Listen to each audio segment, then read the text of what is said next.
আসসালামু আলাইকুম সম্মানিত ভিউয়ার্স। তো আমার হাতে একটি হাইক ভিশনের সিসি ক্যামেরা আছে। তো এই ক্যামেরাটি দেখব যে আসলে ভালো কি না, ঠিক আছে, চেক করার জন্য। মূলত ক্যামেরা অত সহজে নষ্ট হয় না, তবুও আমি এখানে চেক দেব।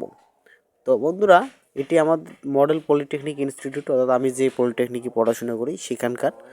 তো এই যে একটি সিসি ক্যামেরা, তো সিসি ক্যামেরাটির যে প্রবলেম, তো এই সমস্যাটি হচ্ছে মূলত এইচডি ইএসডি এটির প্রবলেম। তো ইএসডিটা আমি পুরাতন যেটি ছিল ওটা পরিবর্তন করে দেবো এবং এখান থেকে নিউ একটি এইচডিটি আমি নেব।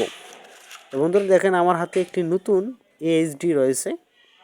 মূলত এই নতুন এইচডিটি আমি এখানে কানেক্ট করে দেব, তাহলে আমাদের কাজ 100% হয়ে যাবে।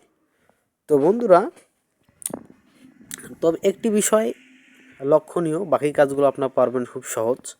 তো এখানে দেখেন একটি সাদা কালো আছে বা ভিন্ন কালার থাকতে পারে, প্লাস এবং মাইনাস, এটা দেখে লাগাতে হবে। এইচডি তো কিন্তু প্লাস মাইনাস রয়েছে, তবে এখানে দেখেন প্লাস এবং মাইনাস। আপনি অবশ্যই প্লাস মাইনাস দেখে আপনাকে ওই কেবল দুটো কানেক্ট করতে হবে। তো বন্ধুরা, আমাদের কেবল কানেক্ট করা হয়ে গেছে।